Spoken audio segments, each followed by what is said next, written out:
ассалому алайкум шунавандаҳои гиромӣ. гуфторамонро аз силсилаи хониши адабӣ оғоз менамоем.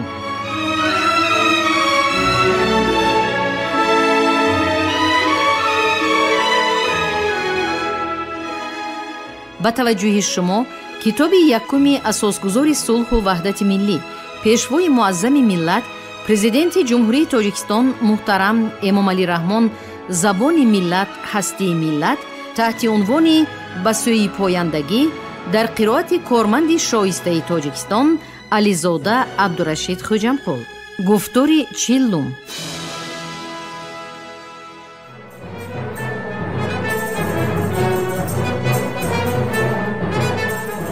کتاب یکم با شعاری به سوی پایندگی سال 2018 مجدداً انتشار گردیده.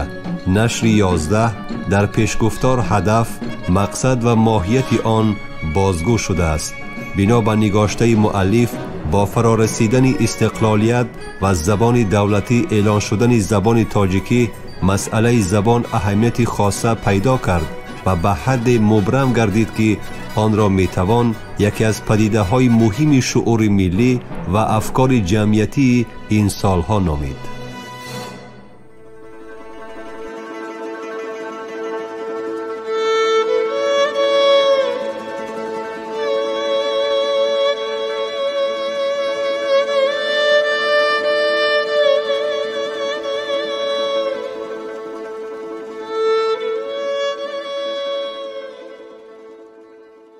شعری شهید بلخی سراسر همه پند و نصیحت است و انسان را همواره به کسب علم و دانش و اخلاق و آداب حمیده فرا می‌خواند. دانشا چون دریغ مایی از آنک بی بهایی ولیکن از تو بهاست. بی تو از خواستم مبادم گنج، همچنین زاروار با تو رواست. با ادب را ادب سپاه بس است، بی ادب با هزار کس تنهاست.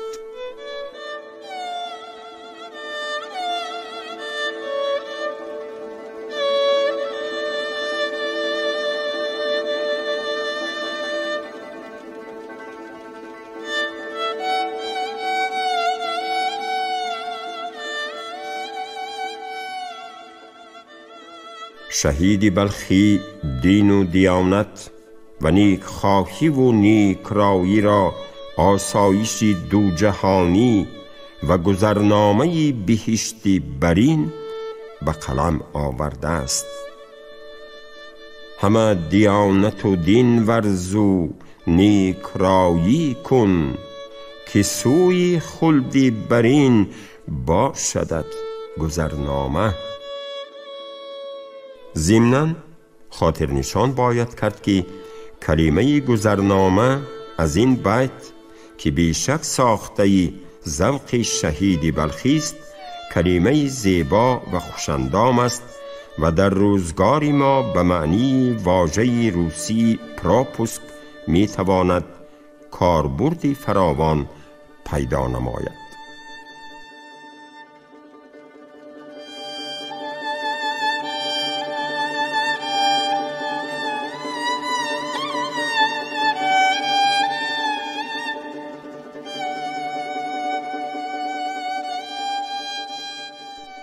تابناکترین ستاره در آسمان زبان و ادب عهد سامانی استاد رودکی محسوب می گردد.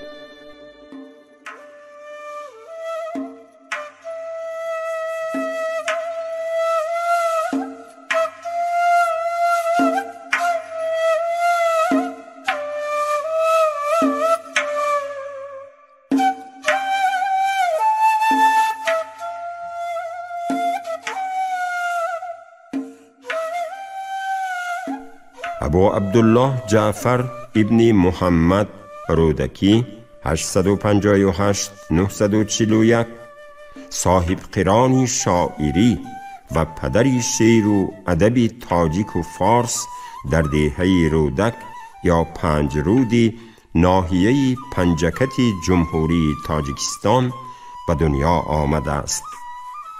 اشعاری سراپا پند و اندرزی رودکی بیشتر از 1000 سال است که انسانها را براستی و عدالت، صدق و وفا، پاکی و پاکیزکاری، جوانمردی و فتوت، پرهیزگاری و ایمانداری، دانشمندی و خردورزی و دیگر اخلاق حمیده فرا می‌خواند و به صفت چراغی رهنما ره فردای ما را منور می نماید.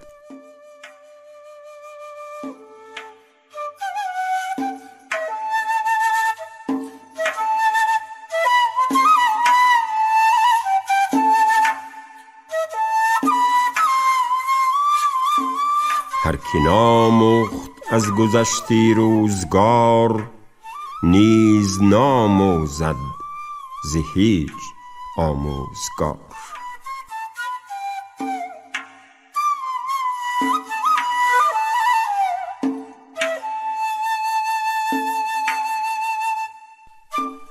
هیچ گنجی نیست از فرهنگ به، تا توانی روی بر این گنج نه.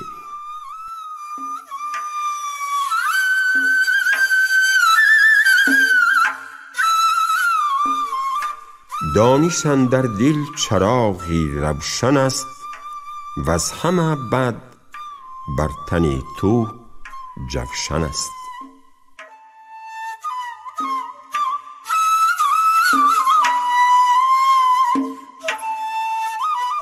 هیچ شادی نیست اندر این جهان، برتر از دیداری روی دوستان.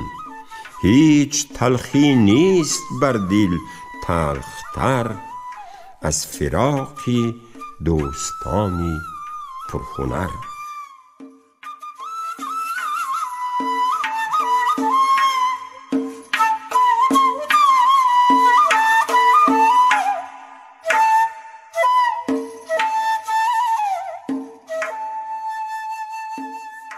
قابل ذکر است که اکثر این بیت‌های شیرین و دلپذیر از آن بیت‌های کم شمارند که از منظومه کلیله و دمنه رودکی تا به ما یادگار ماندند.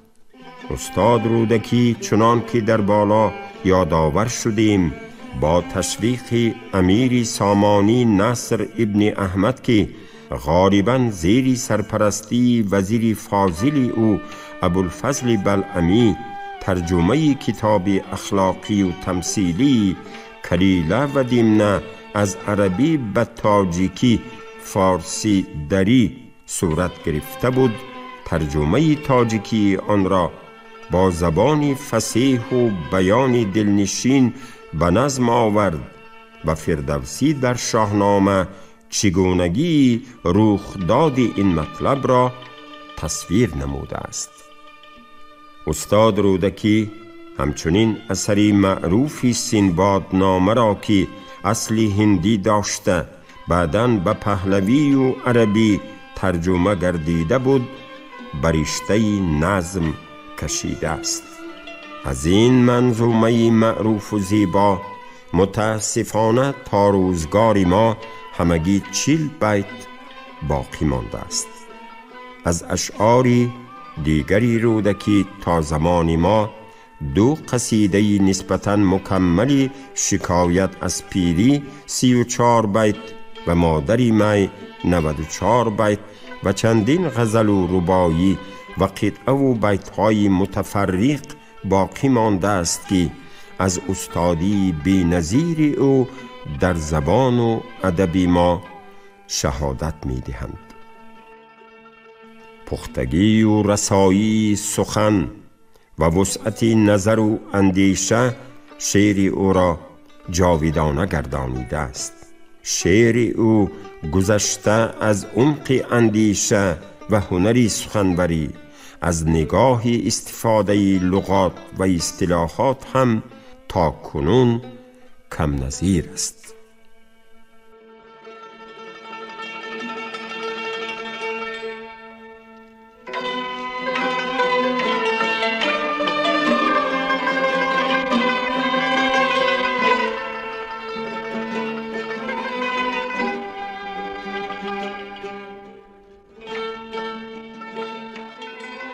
چون تیغ به دست آری مردم نتوان کشت، نزدیک خداوند بدی نیست فراموشت. این تیغ نه از بهر ستمکاران کردند، انگور نه از بهر نبیذ است بچرخوشت. عیسی برهی دید یکی کشته فتاده، حیران شد و بگریفت به دندان سر انگشت. گفتا که کی را کشتی تا کشته شدی زار؟ تا باز کجا کشته شود آن که تو را کشت؟ انگشت مکن رنج به در کوفتنی کس، تا کس نکند رنج به در کوفتنت مشت.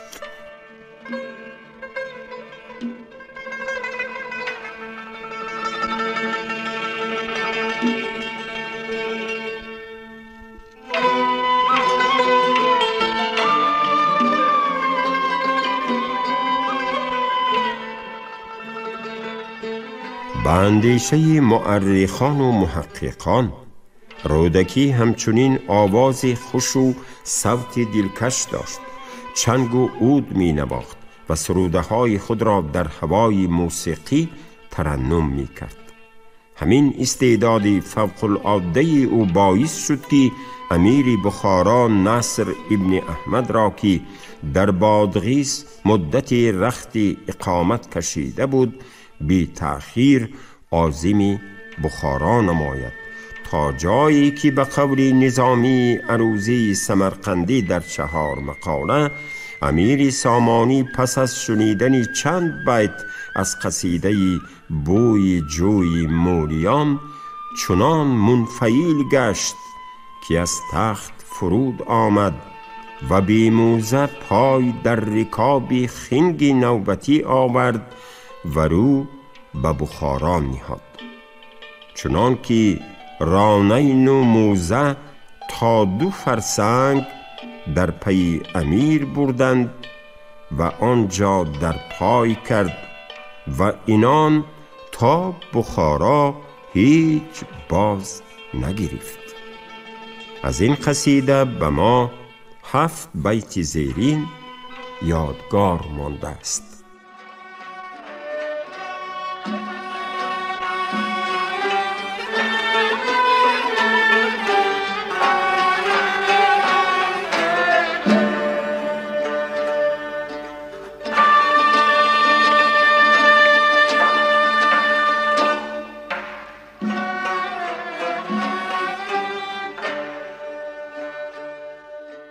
بوی جوی مولیان آید همی، یاد یاری مهربان آید همی. ریگ آموی و درشتی راهی او، زیر پایم پرنیان آید همی. آب جیحون از نشاطی روی دوست، خنگ ما را تا میان آید همی. ای بخارا شاد باش و دیر زی، میر زی تو شادمان آید همی. میر ماه است و بخارا آسمان، ماه سوی آسمان آید همی. میر سرو است و بخارا بوستان، سرو سوی بوستان آید همی. آفرین و مدح سود آید همی، گر به گنج اندر زیان آید همی.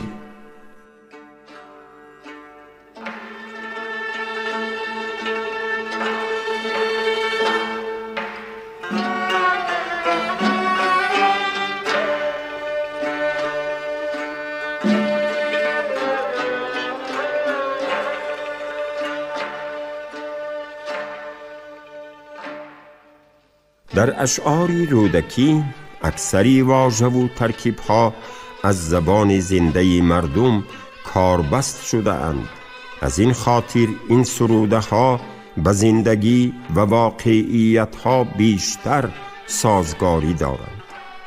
از جمله در قطعه زیر دورنگی صحنی چمن، یعنی از دمی سرد باد زمستان چون دومی گرگ یا دومی پلنگ بودن، ولی از مقدمی گلریزی بهاری در نقش آفرینی چون مانی صورتگر زیب و فریافتنی چمن، و مثلی کتابی پرنقشی ژنگ یا ارژنگی مانی با رنگامیزی خیال تصویر گردیده، در برابر این گردگردیش و بی بقایی جهان تأکید شده است.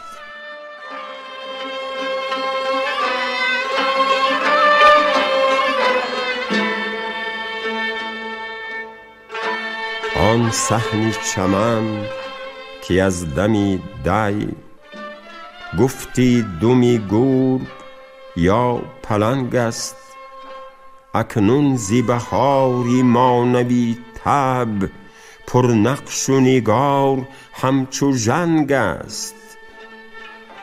بر کشتی عمر تکیه کم کن کین نیل نشیمنی نهنگ است.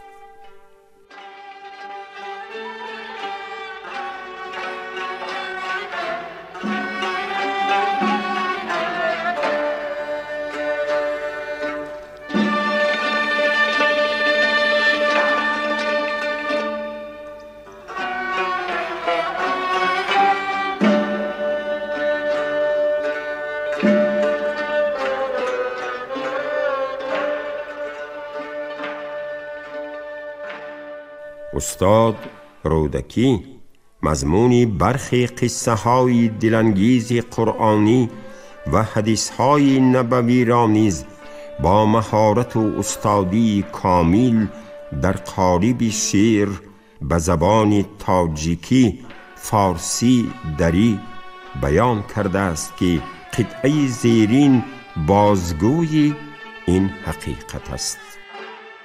نگارینا شنیدستم که گاهی محنت و راحت، سه پیراهن سلب بوده است یوسف را به عمر اندر.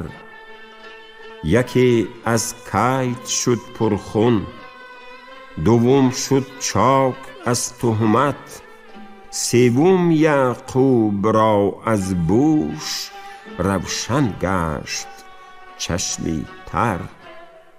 رخم ماند بدان اول، دلم ماند بدان ثانی، نصیبی من شود در وصل آن پیراهنی دیگر.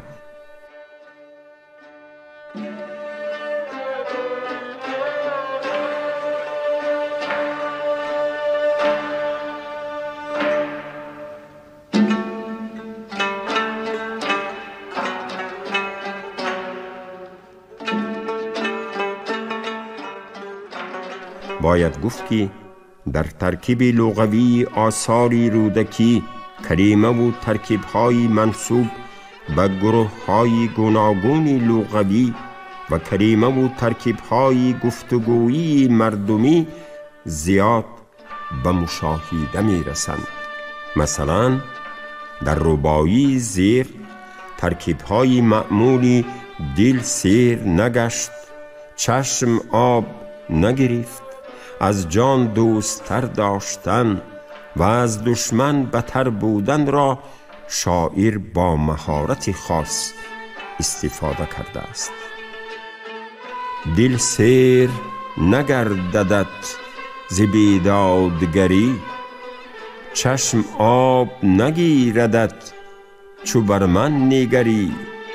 این طرفه که دوست‌تر ز جانت دارم، با آن که ز 100,000 دشمن بتری.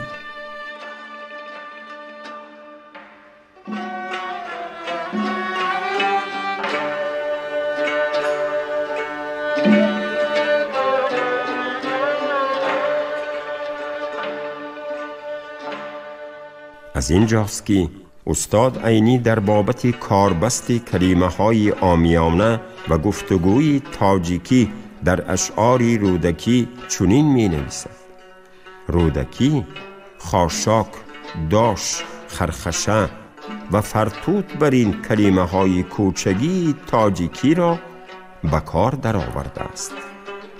و پنداری زبانشناس تاجیک سید حلیم فهم کلمه های خرمن، کیشت، درو، شدگار، آبکند، تندر، تندور، شبنم، تاریک شب، تیغ، دامن، رهگذر، تشنه جگر را اولین بار استاد رودکی به زبان خطی کتابی داخل کرده است.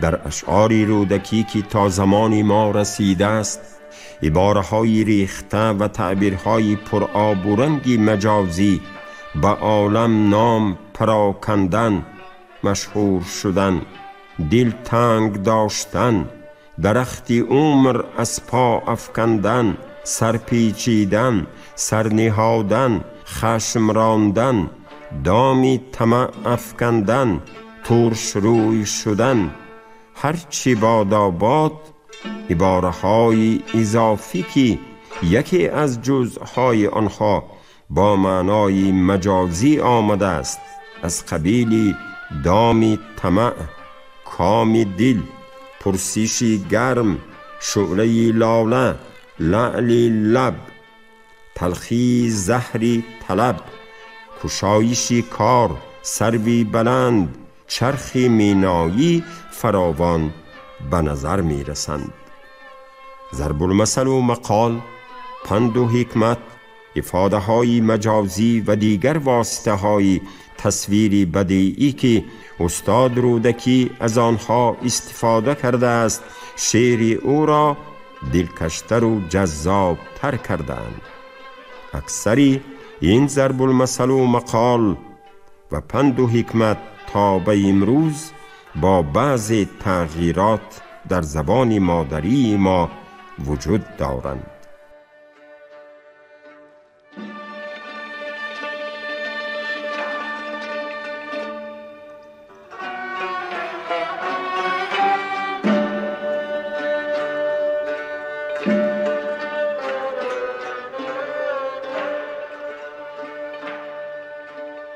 مکن بد به کس گر نخواهی به خویش، یا انگشت مکن رنجه به در کوفتنی کس، تا کس نکند رنجه به در کوفتنت مشت.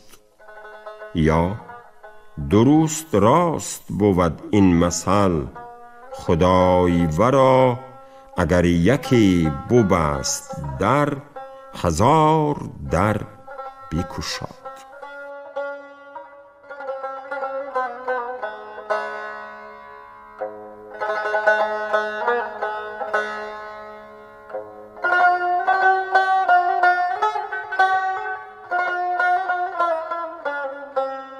این نکته هم جالب است که بعضی کلمه های آثار او امروز تنها در برخی لهجه های تاجیکی باقی مانده اند و برای دیگر فارسی زبانان نافهمایند.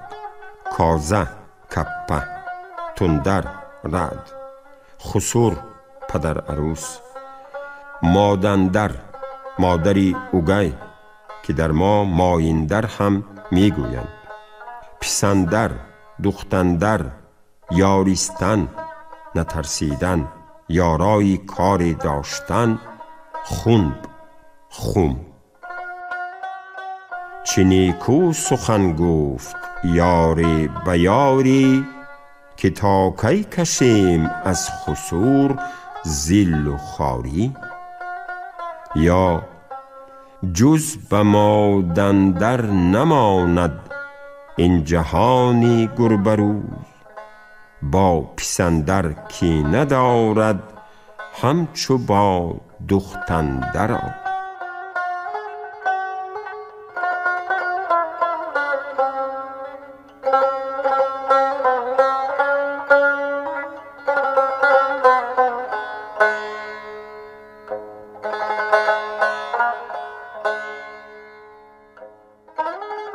اکثری محققان داخلی و خارجی نقش استاد رودکی را در تشکل زبان و ادب ما بسیار برجسته ارزیابی می نمایند.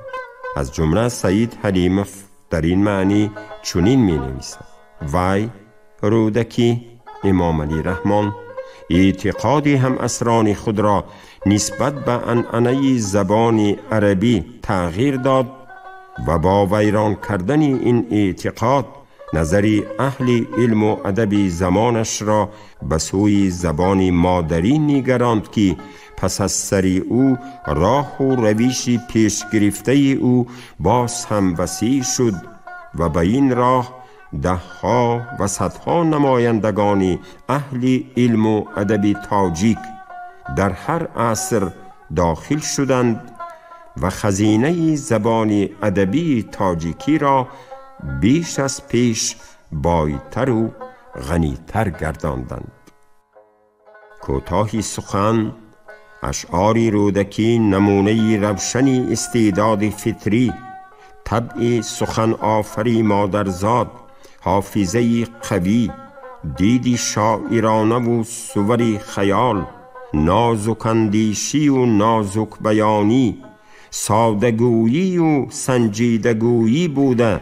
این همه بی شبهه گواهی استادی کاملی او در زبان و ادب تاجیکی یا فارسی دریست. از همین جاست که شعر رودکی در اکثر تذکیره های بعدی و فرهنگ نامه ها به صفت شاهد لغوی فراوان استفاده شده است.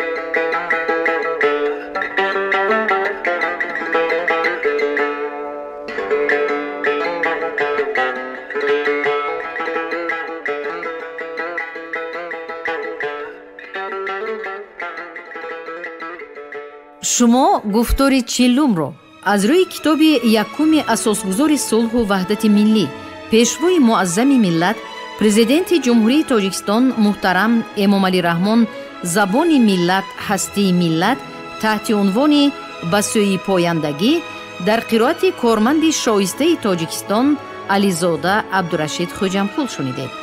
کارگردان شیرعلی نزلی، صدابردار نگینه خیرالله. پایان گفتار از سلسله خوانش ادبی.